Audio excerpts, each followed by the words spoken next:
Hello guys, welcome back to இன்னைக்கு ஒரு page video. இன்றைக்கி பார்க்க போகிறது இந்தியா வேர்ஸ் ஆப்கானிஸ்தான் மேட்சோட ரிவ்யூ தான் கைஸ் பார்க்க போகிறோம். பாய் இடையில கூட வச்சு மன்னித்து விடுங்கள்.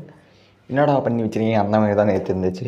ஃபஸ்ட்டு இந்தியா டாஸ் வின் பண்ணி பேட்டிங் சூஸ் பண்ண ஜெய்ஸ்வால் மற்றும் கேஎல் ராகுல் ஓப்பனிங் இறங்கி 4 ஹவர்ஸில் மேட்சை டீல் பண்ண. டெஸ்ட் மேட்ச் ஆட வேண்டியது ஓடி மேட்ச் மாதிரி ஆடிட்டு இருக்கும்போது இடையில ஜெயா போட்ட பாலில் அவுட் சைடு எஜ்ஜில் கேஎல் ராகுல். ஆனால் நம்ம கேஎல் ராகுல் எச்சேப்படாத மாதிரி ஒரு ஆக்டிங்கை போட்டு நைஸாக அதுலேருந்து எஸ்கேப் ஆகிட்டா இருக்கேன்.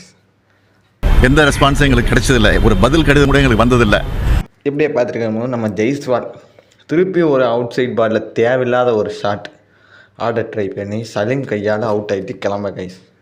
பின்னாடி வந்த நம்ம கேஎல் ராகுலும் அப்புறம் நம்ம சாய் சுதர்சனும் சேர்த்து நல்ல ஒரு பார்ட்னர்ஷிப்போட 2 பேரும் 50 போட்டு மஜா பண்ணிட்டு வந்து சலீம் போட்ட இன்சைட் பாலில் எச்சாக்கி நம்ம கேலி கைஸ் சாய் சுதர்சன் கஷ்டப்பட்டு 81 ரன்ஸ் அடிக்க நம்ம பிரின்ஸ் வந்து இன்டென்ட்டோட தாறுமாறாக இன்னிங்ஸை வெளிப்படுத்த நம்ம கேஎல் ராகுல் கிளாசிக்காக ஒரு 100 போட்டு மஜா பண்ண.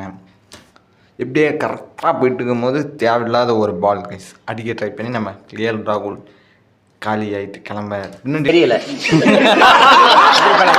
பின்னாடி வந்த நம்ம ஆர்கே 17 ரிசர்வ் பண்ணிட்டு வந்து தாறுமாற அடிக்க ஆரம்பித்து அவரு ஒரு பக்கம் 50 போட ஆக மொத்தம் மேட்ச் வந்து 1 சைடராக இந்தியா பக்கம் வந்துருச்சு கைஸ். 85 ஓவர்ஸுக்கு 368 ரன்னு 3 விக்கெட் தான் போயிருக்குது.